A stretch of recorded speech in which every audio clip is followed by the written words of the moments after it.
Oh yeah! This is bumping. This is a great way to start off the new 2D adventure. Man, this sounds so good. Oh man, everything's so beautiful. This is great. Oh, okay, yeah. I don't really like this too much. Okay, whatever. This is so good. This brings me right back to Sonic CD's soundtrack. This is such a vibe. Oh man, I'm definitely going to be listening to this while I'm studying or something. Oh, this is so great. I love this.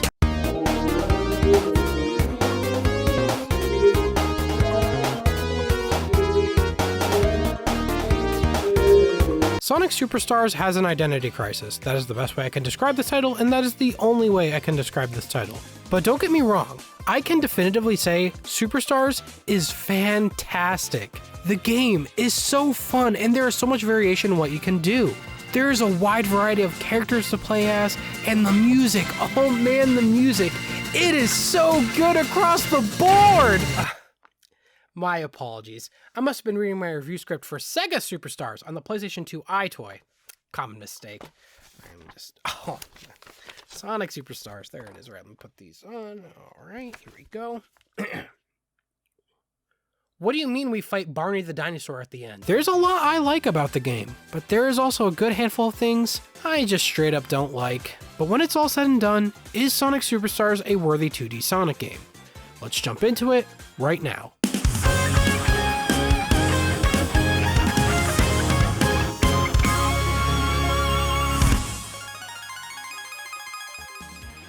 A brand new 2D Sonic game with all new environments. We haven't had something like that since Sonic 4 Episode 2. Hell, I feel like that in and of itself doesn't really count since the entire Sonic 4 series borrows so much from the classic games.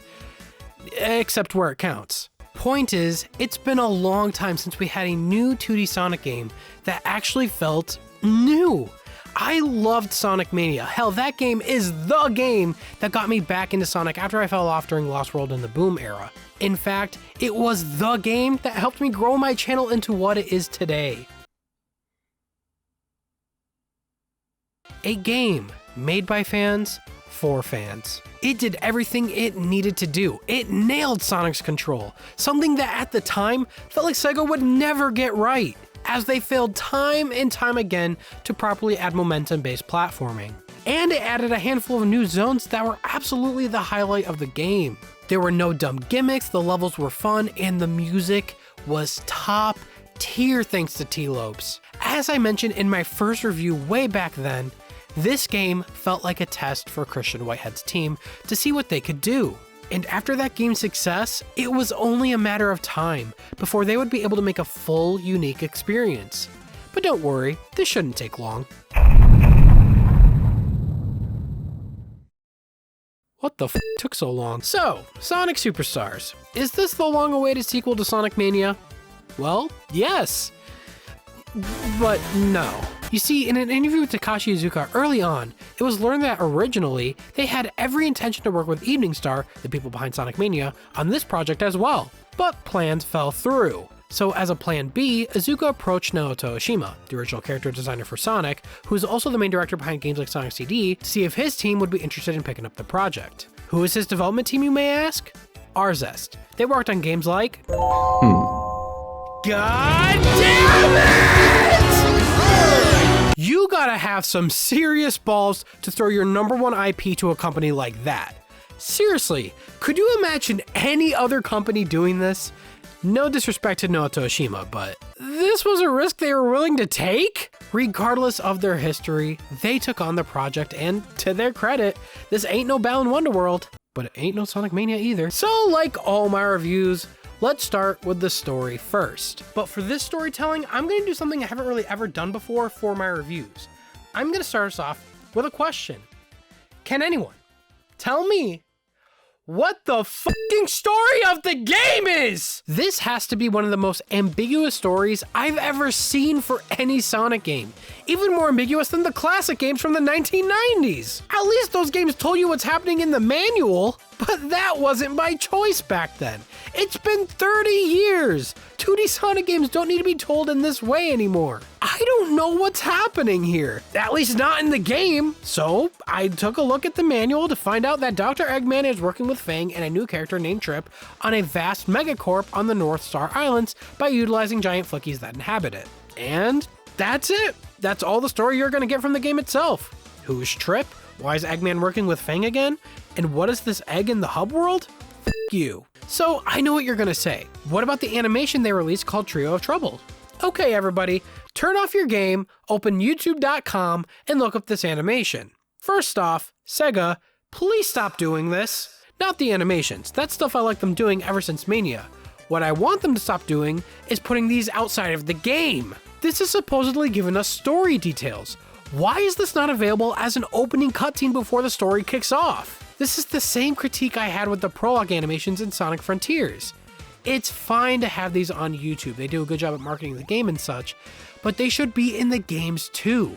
Also, spoiler alert, this animation, while beautiful, doesn't teach you anything about what's going on here. It's still confusing. Fang gets his ass beat by Sonic, both him and Eggman follow this new character Trip to some temple. They battle a giant snake, and Eggman studies some ancient drawings on a wall. Yes, it shows Eggman gets an idea of some kind while looking at the ancient beasts on the wall, but it doesn't tell you anything more than that. And for classic Sonic, I'm not a big stickler on the story, again, like the classic games, but I at least want to know what's going on here. Whatever, let's jump back into the game and we'll talk about it as we go level by level. They decided to take a 2.5D route with this title, and while I love games being sprite-based, I don't hate how this looks. In fact, that's one positive I'll give Sonic 4 Episode 2.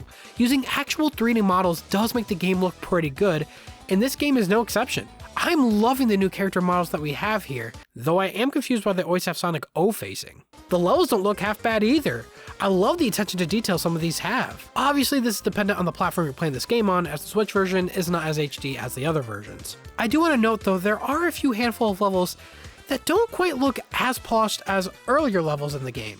Without a doubt, they put most of their time in the first level, as it is easily the best looking one in the whole game in my opinion. But when you compare it side by side to later zones, you can tell some quality starts to dip after a while. But with the looks for the most part done well, how are the controls for the game? If you know me and my Sonic games, this is usually the most important aspect for me, and usually the one that is often not done right. Well, thankfully, and what looks to be from the help of Christian Whitehead's team, the controls aren't just good, they're great. They are pretty much identical to the classics, just like Mania. Things felt as they should for the most part, and nothing really felt off, with one exception, the spin dash. Sometimes. While playing the game, the spin dash would sometimes not charge properly. No matter how many times I would spam the button, it would act as if I only pressed the button once. Now, from what I could gather, this is actually a bug tied to your frame rate.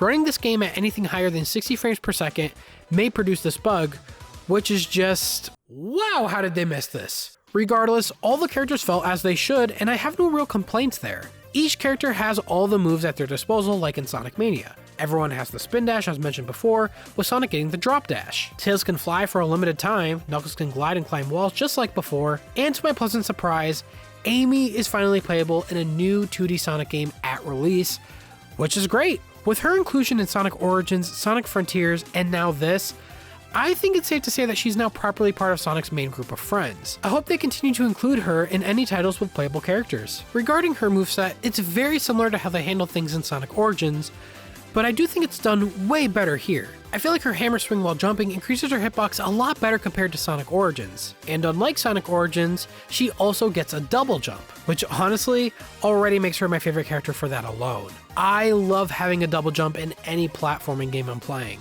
Also, like Origins, if you hold down the action button while in the air while she lands, she swings her hammer around. But unlike Origins, she isn't stuck moving forward all the time.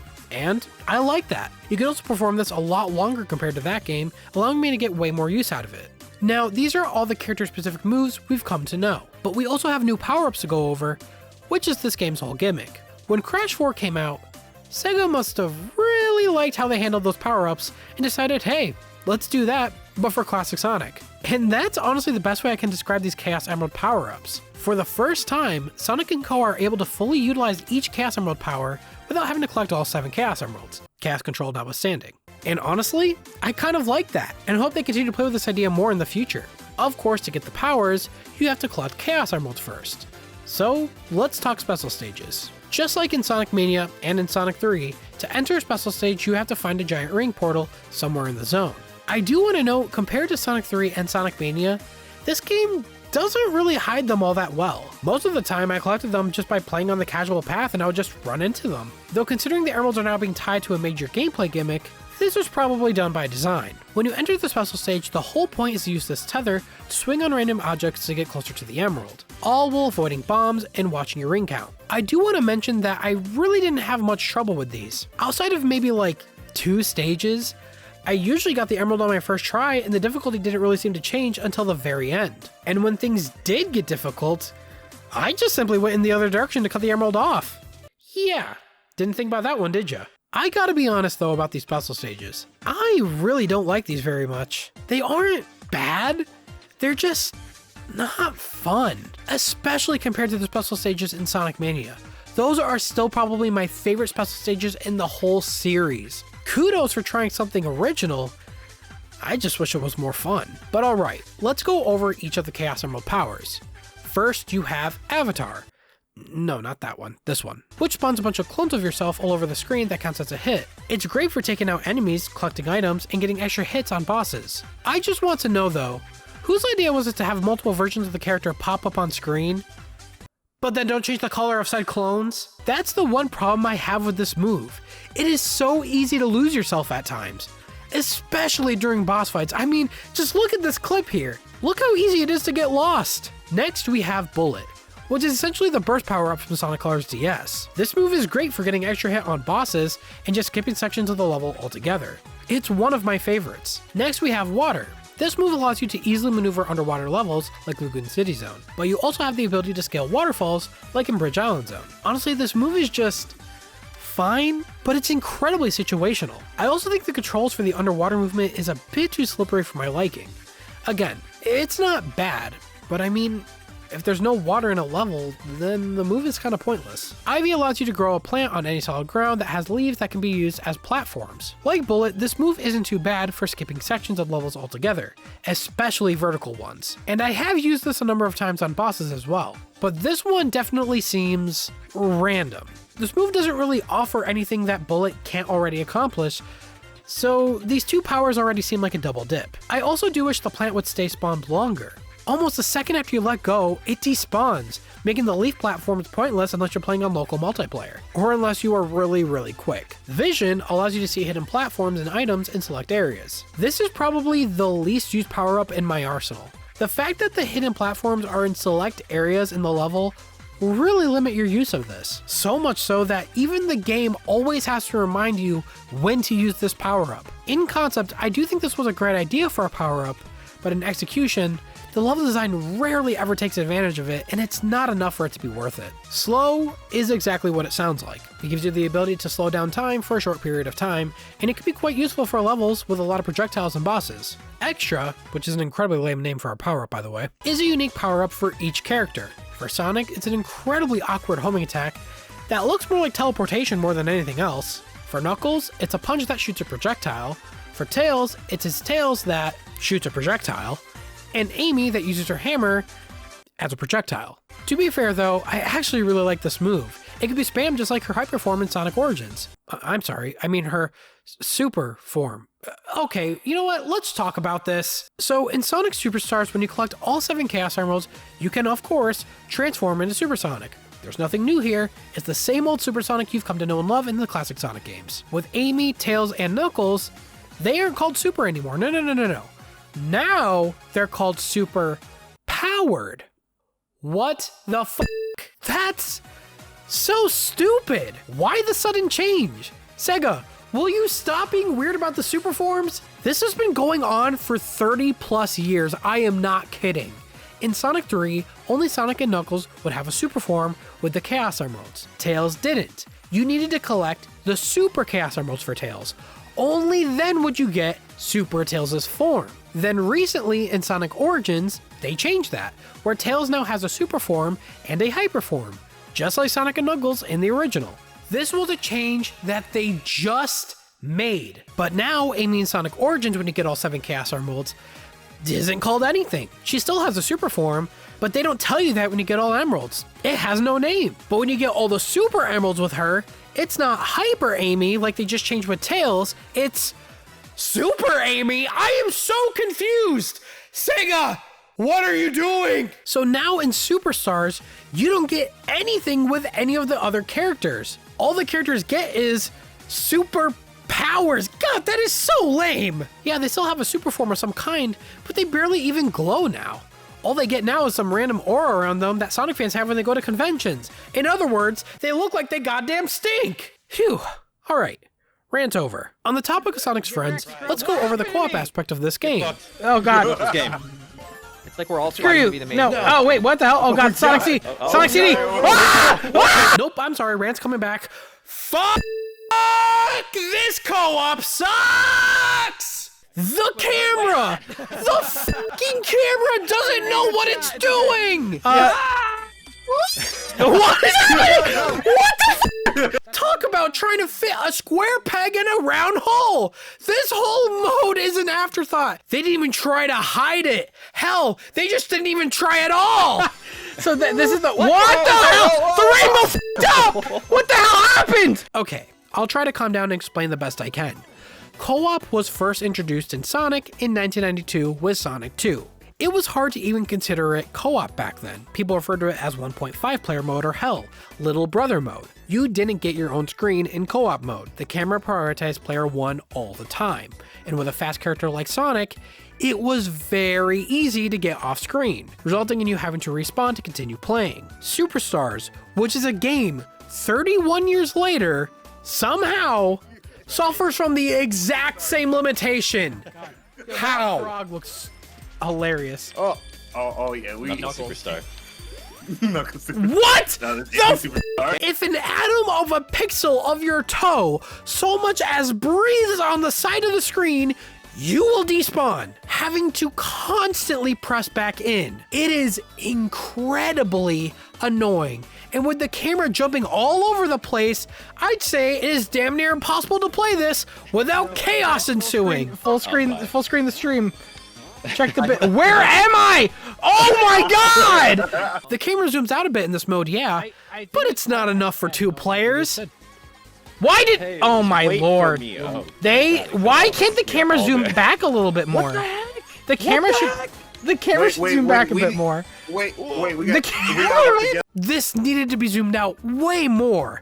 Hell, that goes for single player too. I feel like the camera is just too close to properly react to things in time. But yeah, for co-op, just give everyone their own screen. This problem is even more frustrating because at this current moment, I am playing Super Mario Wonder, which just came out shortly after this game, which I have to say is really unfortunate, by the way. And it handles co-op so much better. First off, it has online co-op, so everyone has their own screen, which for some reason, this game doesn't have. But that's a really weird choice because this game does have online, but it's relegated to just battle mode, which speaking of, let's go into that. Battle mode, in my opinion, is a really neat idea and I like what they were going for here.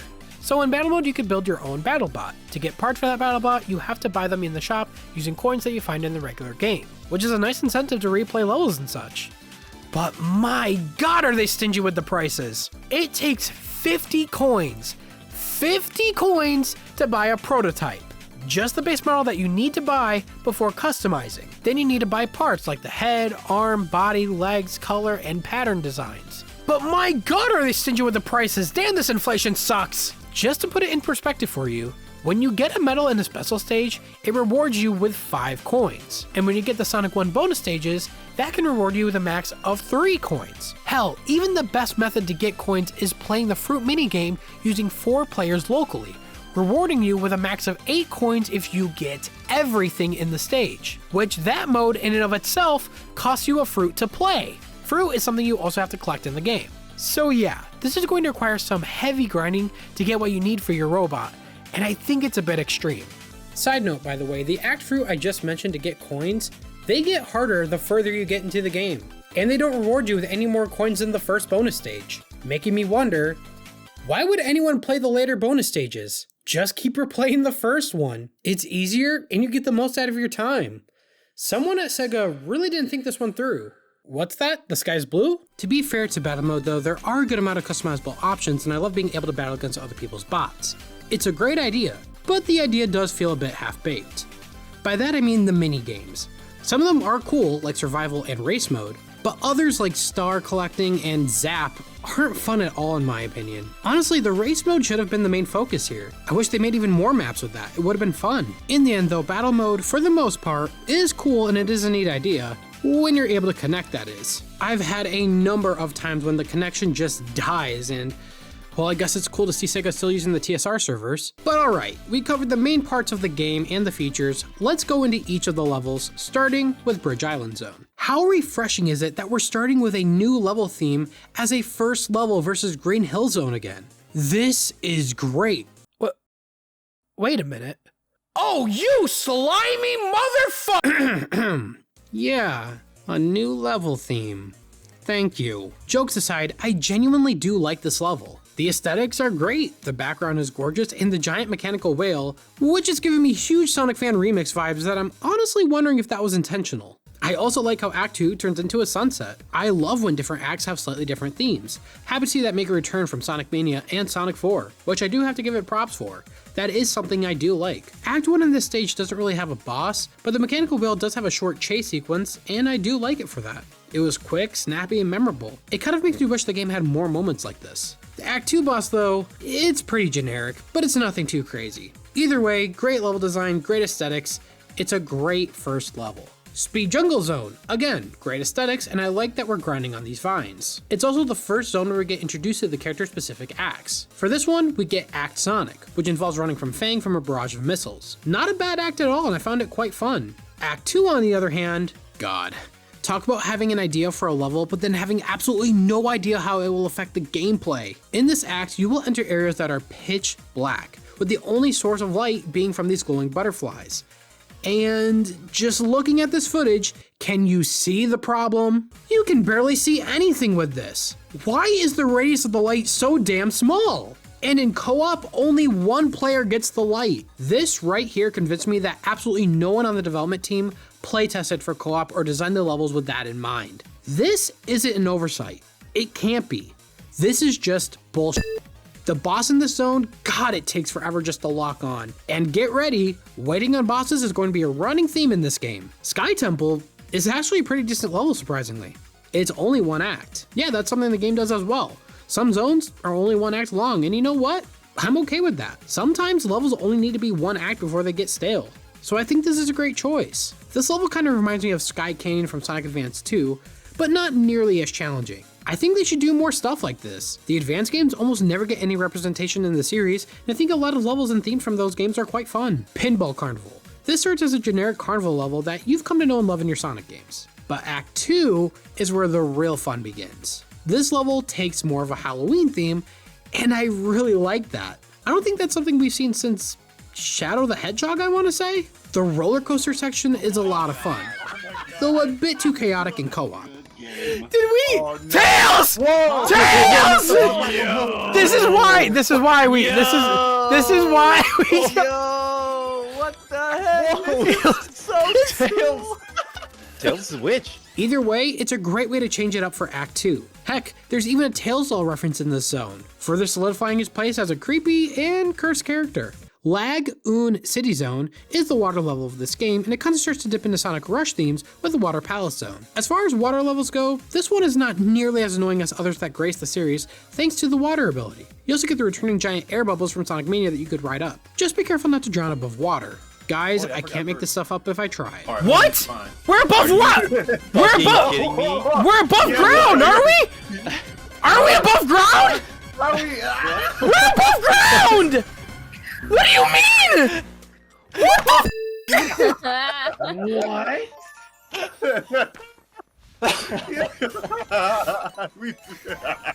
What? Yo. I have never seen that happen in a Sonic game. This zone also introduces us to Act Amy, which is a bit too long for my liking. But this act is to solidify Amy saving Trip, who fell into their own trap earlier while helping Fang, in some straight up Adventures of Sonic the Hedgehog level of thinking. But regardless of that though, it is a heartwarming moment. Sand Sanctuary. This zone, like Sky Temple, is only 1 act long. And you know what? For a desert level, it's not too bad. It has the sand waterfall gimmicks that we've come to know in the series, but it does have some new stuff like these giant snakes that you could run on, as well as these booster rails. The enemies here though can be quite annoying. And once again, we have yet another boss that requires so much waiting. Press Factory. This is the worst zone in the game in my opinion. I just want to know whose bright idea it was to have a gimmick that interrupts your movements. Even on paper, it sounds like a bad idea. The whole point of the stage is to navigate through it while also having to deal with this giant press in the background constantly slamming into the floor, which makes you jump up every couple of seconds. When this happens, if you're touching the floor, it makes you bounce up. But with how the level is designed vertically, most of the time being launched up hinders your ability to navigate through the level. It is very annoying. But in my opinion, Act 2 is where they just really wanted to annoy you. Hey, remember Act 2 of Oil Ocean and Sonic Mania? Where you had to hit these switches to keep the smoke from building up or you'd lose rings slowly over time? Well, let's just do that again. This time, if you don't press the switches in time, you don't slowly lose rings, you immediately die in an explosion. An instant kill gimmick. Really? Now that wouldn't be the end of the world as long as there's plenty of switches, and to be fair, there are plenty. But I legit would get stuck in this stage often, resulting in my death. Mainly because of the controls of these fucking cylinders! How do you control this? It's literally just the platforms again from Sonic Mania, and that wouldn't be a problem, but these don't control at all like the ones in that game, and it's annoying. In Mania, you would just hold the direction you want to go and then jump.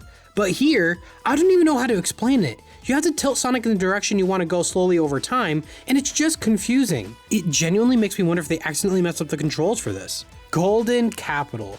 Now this zone puts a smile on my face for one reason and one reason only. If you know your Sonic history, you would know that this is actually paying homage to the very early concept art of Sonic's world. I just knew immediately that this was most likely Noto Oshima's doing, and I'm so happy he gets to work on Sonic again and implement some of the things he conceptualized over 30 years ago now. Though I do wish Rockeye made a comeback. Where is he? Instead, we got... Of all the enemies, Slicers? This level also introduces a fun little Knuckles act, and after fighting Fang, you get a pretty crazy story segment where Trip essentially just had enough of Fang's shit, throwing off her metal armor and revealing her true form. Which I really like. Noto's designs are really great, and this is an area he absolutely excels in. When Fang tries to finish everyone off, Trip is able to harbor the power of the Chaos Emeralds and turn into her super form, which is... Oh, here it comes. Oh, she's beautiful. Oh. Dragon tail. Okay.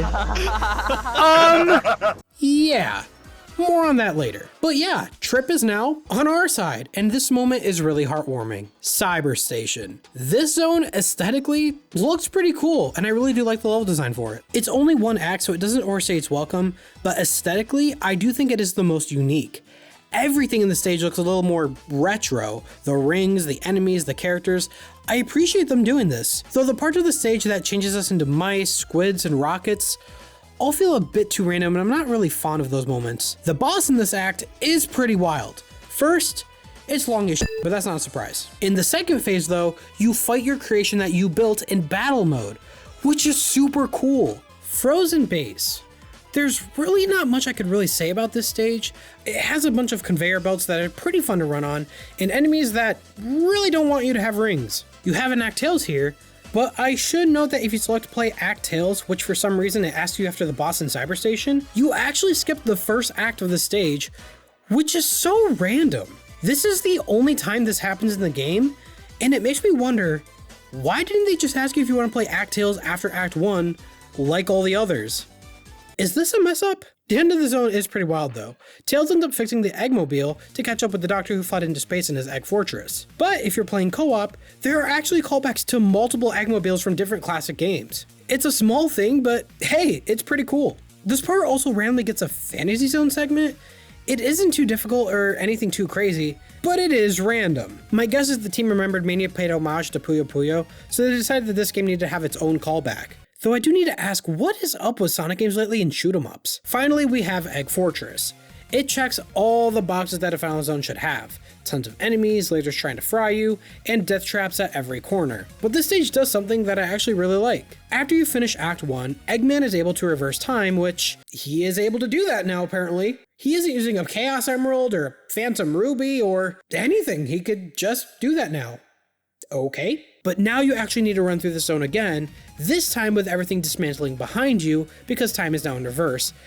And I really like that idea. I did think the zone was actually kind of fun. Once you reach the end, you have a final showdown with the Doctor and a huge Samurai Death Egg robot. But in a surprising twist for classic Sonic, that's not the end of our journey. After completing the story with Sonic or any of his friends, you unlock Trip's story, where you play as the Sun Gazer herself. And I gotta say, I love her moveset. She has a jump similar to Vector in the Chaotix, only this time she has a double jump with the ability to stick to walls, kind of like the Spike Wisp in Sonic Colors. I really like this move, and moving up walls is fun. And like I said with Amy, any character with a double jump is automatically my go-to. So naturally, I really do like to play as Trip. Trip's playthrough of the level is essentially the hard mode of the game against the Death Egg robot, very much like Sonic 3 and Knuckles. And hard mode is right because holy shit, do they want you dead in this mode! Levels are changed slightly, there's even more enemies, things attack you faster, and there's a gargantuan amount of spikes everywhere! I feel like it kind of overdoes it in that department, making the second playthrough of the game kind of a slog. In terms of power-ups, her ability is literally just the Fire Flower from Mario, and of course, like all the other characters, you can play as Trip in her super form.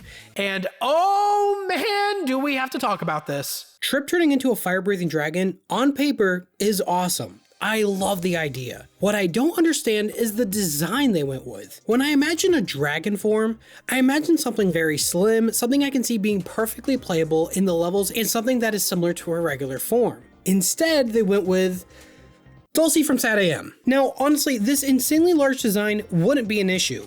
The problem is, it needs to be playable in the levels.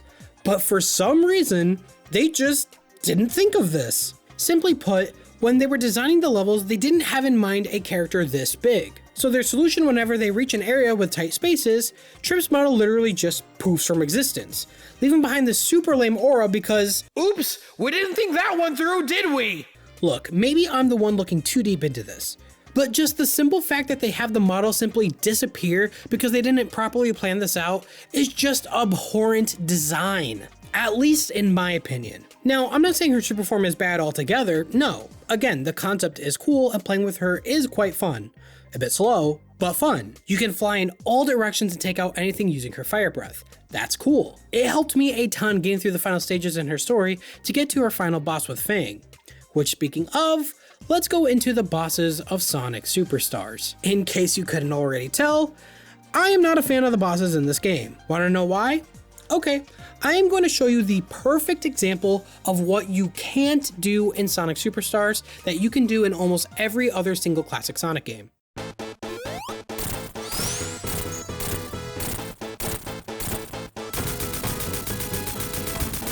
Sonic Superstars treats every single boss as if it was the final boss, meaning you could only hit the boss once. You cannot keep attacking it when there's an opening. Everything, and I mean everything, follows a cycle. 30 seconds of mindless attacks being thrown at you, Eggman or Fang leaves themselves open for a second, you hit them, and then you have to wait another 15 to 30 seconds. It is so annoying! What made the classic bosses so fun, in my opinion, was how fast you can defeat them. But that was only done by studying the boss patterns and going crazy. Superstars literally prevent you from hitting the boss more than once at a time, and it slows the pace of the game down to a crawl. I love there being challenges in my boss fights, but holy crap, can we please speed this up? But I will say, that is the one thing I do like about Sonic Superstars. It does have challenging bosses, and that is something I do think is a positive. I do like there being challenge in my Sonic game. But this is not the way to do it. The first two bosses aren't bad, and by the time you get to Sky Temple, the obnoxious wait times get ridiculous. Same with Sand Sanctuary and Press Factory Act 1. It's all just standing around and waiting. Lagoon City's Act 2 boss is incredibly annoying without the Emerald powers. Be sure to utilize them as much as possible, especially near the end. And oh my god, don't even get me started with the Fang Autoscroller boss fight. Some of the longest boss wait times ever! Don't get me wrong though, I like the visuals and I like them teasing the giant Fang mech boss in the background. But I hate how much waiting this boss has. Oh, and here's the best part. If you die, you have to do the whole auto-scroller segment part again. Why? If you're going to have long bosses, at least have checkpoints in them. The final boss in Sonic Story. Oh my god. Okay, it's not that bad, But man, it can be difficult. The insane barrage of missiles, the lack of checkpoints between phases, falling through the floor. I'm ready, bro. Bullshit! You saw that? He went to the floor! He went to the floor! The wait times, the fucking wait times! But none of that compares to the final boss in Trip's story. The boss fight against Fang is one of the hardest bosses I ever fought in my life. Almost 2 hours to beat this guy on my first playthrough. What the hell? And it's not like I constantly died for 2 hours straight. The constant waiting for him to give me an opening is what's taking so much time. The instant kill lasers, they're difficult, but nothing too crazy. It's the second phase that drives me insane. Instant kill hazards galore. You stop for a second, you die. You get trapped, you die. You're not psychic and saw into the future that he would headbutt you cheaply, you die. This isn't difficult, it's cheap.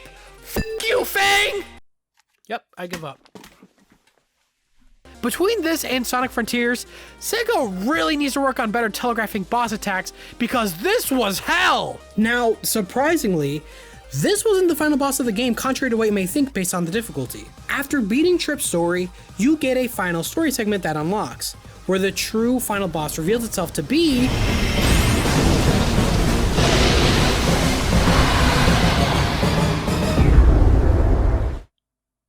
What?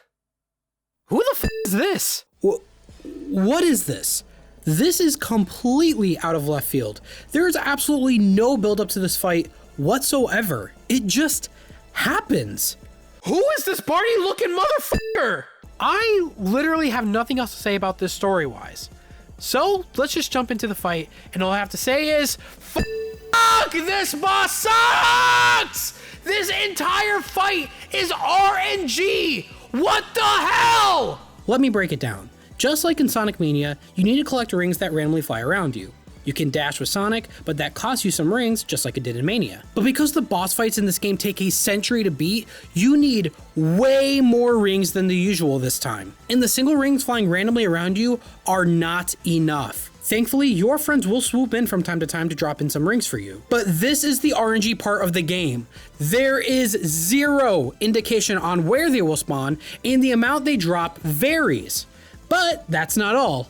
When they drop is also RNG. There is nothing more infuriating than being low on rings, waiting for your friends to spawn, only for them to spawn the moment the boss decides to switch to the 2D perspective, making them despawn. You have no control over that. You are at the complete mercy of the game and pure chance. And please, for the love of God, can someone, anyone, explain to me what happened on my live stream when I first played this boss? The very first time I played this boss, Trip spawned with some flickies who dropped some of the ring capsules for me. That's great. It helped me a ton in the long run because it gave me way more rings than Sonic's regular friends. But since it was my first time, I still ended up dying. I continued to replay the boss like 20 plus more times, and this never happened to me again.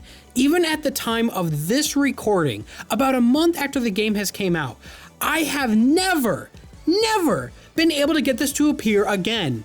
What am I missing? All right, let's talk about the fight itself. God, it's so lame. The goal is to simply run into Barney himself. You need to avoid these black holes that appear, and that's it. There's no point in avoiding any of his attacks. They don't hurt you, and I'm honestly left wondering, what the hell are the point of these? Are they just to annoy you? Well, it's working, because you're just wasting precious rings waiting for him to allow you to attack him again. Easily one of the most disappointing final bosses I ever experienced in a Sonic game.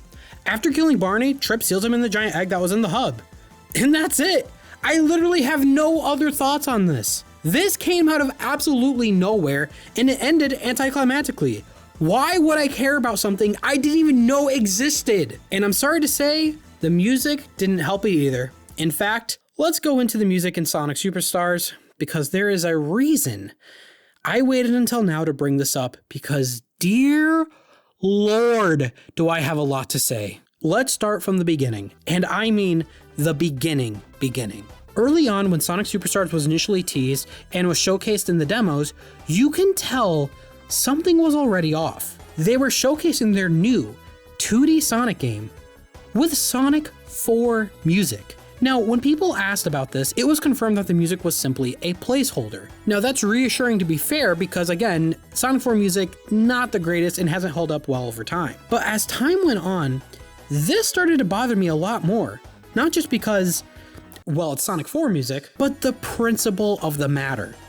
Why is your new game that already has trailers being made for it and demos going out the door have placeover music over the level? And not only that, that placeholder music is from an older Sonic game. This is unheard of. Something clearly isn't right with that, and it's pretty obvious what happened.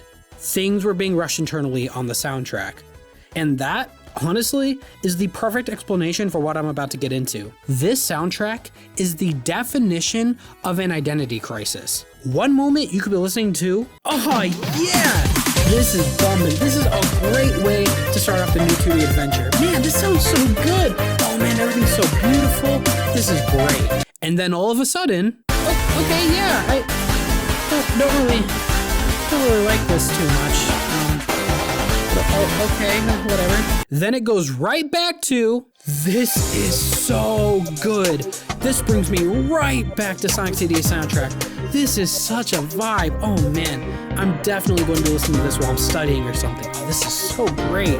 I love this. And then you go right back to, all around me are familiar faces, worn out places, worn out faces. I have great respect for Jun Sonoe. He's made some of my favorite songs of all time in the series, and when he uses a guitar, that man can make magic. So please forgive me when I say this, and I'm going to be incredibly blunt because clearly the message was not received. Jun Sonoe is not good at making Genesis music, and he's especially not good at trying to replicate Genesis music. How absolutely nothing was learned after Sonic 4, in my opinion, is an insult to the fans. I remember when Sonic 4 Episode 1 and 2 came out, it was a clear, unanimous consensus that the people were not a fan of the instruments being used. It was already an insult that things weren't changed from Episode 1 going into Episode 2. That was already an insult. But this just furthers that even more, especially 10 plus years later. I refuse to believe Jun Sonoe or anyone at Sega never got that memo. If you didn't get the memo, then you did a horrible job at listening to feedback from your fans. If you did hear the feedback and continued to make subpar stuff that sounds the exact same, then it's just lazy. In my opinion, based off of what we heard in that early demo having Sonic 4 placeholder music and cut beta songs being in the files all done by Jun Sonoe before the other composers got involved in this project, things behind the scenes when it comes to the soundtrack were clearly a mess. And if it wasn't for the other composers like T. Lopes coming in, this soundtrack would have been a complete dumpster fire. I am not joking when I say that. You can still listen to these beta songs and these unused tracks right now in the game files, or hell, just listen to the credits music at the end of the game. All of those were made by Jun Sonoe with none of the composers involved. And it just gives you a small glimpse into what it could have been if these other guys didn't come in to save this project. I mean this with all due respect. Jun is great at making songs. Hell, even songs in this game, he did very well. Yeah, T. Lopes and others worked on the instrumentation for them, but he does a good job at creating melodies. He is still good at that. But he is simply not good at limiting himself to make Genesis music, and this is the last time I ever want to see him contribute to classic Sonic music. I'm sorry, but unless he's holding a damn guitar, just leave it to T. Lopes. That dude knows classic Sonic music. And I'm saddened he couldn't fix all the tracks done by Jun in this game, because damn, did things need fixing. You know it's sad when I can immediately tell a song was made by Jun Sonoe when they all have the same overabundance of that damn snare drum. In the end, overall, there is a good number of songs in here that I do like. I just wish it was on the same level as Sonic Mania, because Sonic Mania soundtrack was just so damn good. But sadly, it is nowhere near that. That's all I'm gonna say on it right now, because I can go on forever about how disappointed this soundtrack made me. Sonic music, in my opinion, is really important to me. That's music I love to replay and listen to for hours and hours on end, years down the line. Hell, that's why I still listen to Sonic Mania. That's why I still listen to Sonic Generations. That's why I still listen to Sonic Colors, Sonic 06, Sonic Hero, Shadow of the Hedgehog, Sonic Adventure 2. Hell, even the classic games from 30 years plus from now. I love listening to classic Sonic music and Sonic music in general. And it sucks that this soundtrack couldn't offer more for me going down the line. If for some reason this game gets some sort of plus or DLC, it would be in Sega's best interest to make some sort of revamp for this soundtrack. This game needs it. And that's all my thoughts on Sonic Superstars. The game, while not perfect by any stretch, or not nearly as fun or memorable as the time when I was playing Sonic Mania, I still found enjoyment in this game. Do I think it's worth $60? Hell no. There are way too many bugs and jank to warrant that price. But overall, it's a decent 2D Sonic experience. It got the movement down right for the most part thanks to Christian Whitehead's team, and there still is a good amount of fun levels. The game has some gorgeous set pieces, and I really dig the new character Trip. I like Fang returning in this adventure, and I hope we continue to see him more in the future. Just not in his giant mech, please God! Congrats to Arzest for, I guess, getting a W. They definitely could have used that. And congrats to Noto Oshima for getting to work on Sonic again. And after everything I said, I do hope he continues to stick around for Sonic in the future, at least in some form or fashion. He is indeed the father of Sonic, and I am happy he gets to work on his kid again, and I am happy when he is involved. Again, this game had some fun ideas that I know for sure came from him. But here's hoping the next 2D Sonic game continues to bring us to new places, and let's be honest, let's hope that maybe for the next adventure, Evening Star could take another crack at classic Sonic, because again, they knocked it out of the park for Mania, and I know if they handled the next Sonic game, they can knock that one out of the park as well. I feel like Sega has yet to fully embrace that team and allow them to do what they think is best for Sonic. But I am looking forward to their next game, Penny's Big Breakaway. You can expect me to cover stuff on that when that releases. I'm definitely gonna play it. But yeah, with all that said, thank you guys so much for watching this review. I would really appreciate if you guys would leave a like and maybe even subscribe if you like this content. And I'll see you guys very soon with Sonic Dream Team. See you later, procrastinators.